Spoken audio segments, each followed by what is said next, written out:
Hey guys, today I'm going to go over a few tips or steps that I've used to build a routine during these tricky times around kind of things that I'm really enjoying and interested in.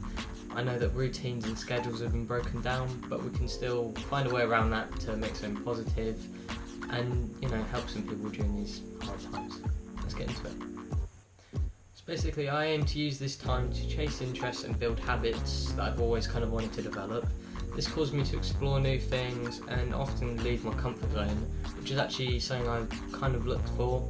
It's been found to be really beneficial by a guy called Julian Smith in his book The Flinch, which, if requested, I might do a video on in the future. But nonetheless, I then create a checklist on these habits, make it quite a flexible kind of plan rather than a timetable.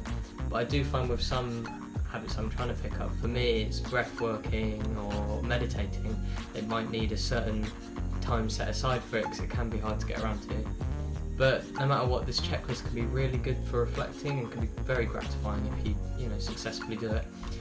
An example of the routine is my aim to read every day. I've never been much of a reader, but I want to change that, and so far I've had a lot of success actually, and I can see that from the checklist, and it feels amazing and it's a great way to learn. My tip if someone wants to start reading is read something that excites you, because you're just going to stick by it then, and set a time before bed. I do about an hour before bed because it makes you drowsy, it stops you from browsing your phone, and you've got no distractions. It's great. That's just my example. This step can work for literally anything. If you want to walk daily, learn a language, paint, become an author, whatever it is, just start small and build it up slowly. And if you can't come up with an idea but you want to kind of explore new things, I'll leave a link in the description for a website that's got, I think it's like 200 lists of just good habits that you might want to build up, so that's worth looking at. And to many, this may feel a bit too structured or unspontaneous, and I see what you're saying, but I find the flexible timing rather than a timetable kind of takes the edge off, and to be honest, it does take a lot of work to build a good habit, and I think this kind of structure to it makes that a lot easier and more manageable. On step 2. So in this step I'll go over why it's really important to track progress whilst you're doing all this. So tracking progress can be a really good way of showing all the things you achieved, which is really nice, but more importantly I find that it's a really good way of showing what you're not doing so well on, what you're tripping up on, and why that's happening. And I think, tracking progress can really show those patterns. I found that with the breath work and my rubbish sleeping schedule. It's maybe not something you would have picked up on, but you suddenly see a week go by and you've not done it a single day. But this may seem harsh and it's hard to come to terms with sometimes.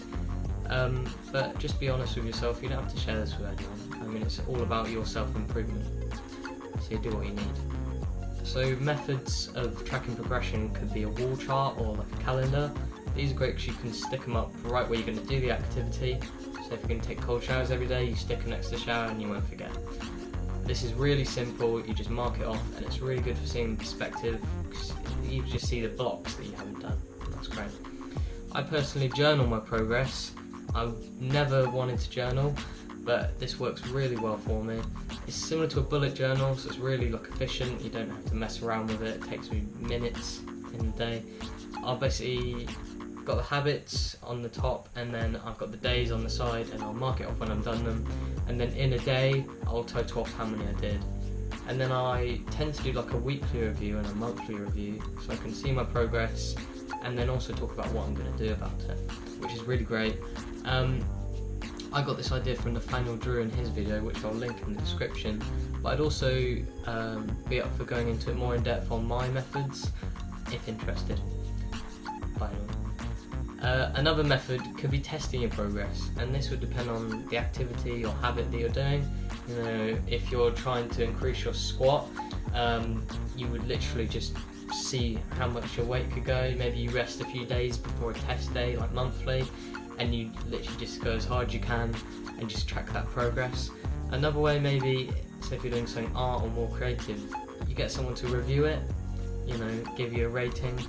But I think a key thing there, and with the squatting, is make sure you keep the exercise or the person reviewing the same. You want that to be constant, and that way it's not going to fluctuate between person, and you're going to really. So the last step that I would recommend is just staying focused and being realistic with yourself. I mean, these times are really stressful, on their own, but trying new things can be really energy consuming and it can be hard, so don't be too harsh on yourself, because if you start something new you are going to be bad at it, and that's just the way it goes. But to me that just shows how much you can improve and how much you can grow from the activity. And focus on your own progress and the goals you set for yourself, because if you look at someone who's been doing something for years, of course they're going to be better at it, but just, stay focused on yourself, and that way you will improve and you won't get demoralised. The key is to just stick with it, try a habit maybe for at least a month, and if it doesn't work, it doesn't work. I mean, there is a saying that says it takes 30 days to build a habit and 90 days to build a lifestyle, and I think with things that I've tried out, that tends to be relatively true actually, but everyone is different. And if you want to build like a long-term lifestyle choice or habit, you just got to stick with it and do it at your own pace. No one else can tell you how to do something. A good way to stay focused actually, what I found, is something called the 2-day rule. So if you aim to do an activity every day, you can't cancel it more than one day in a row. So if I'm going to the gym every day and I don't go Monday because I feel a bit sick, I have to go Tuesday no matter what. I can do a bit less, but I just have to go and commit myself to it. And this is great, and I've found that I should probably implement this more, because it stops you from falling into this kind of constant routine of you just putting it off till the next day until you haven't done something for 2 weeks and you feel rubbish about it, and this just stops that all. I got this idea from Matt Devella's channel actually, which I'll also link in the description for his video. It's great, he goes more in depth in it and he's got more experience with it.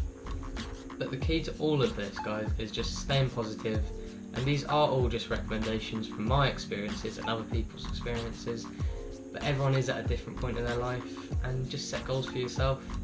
And you can find examples and tips from other people, listen to me if you want, but just be true to yourself and just try and improve on the things that you want to. No one else can tell you what to do here.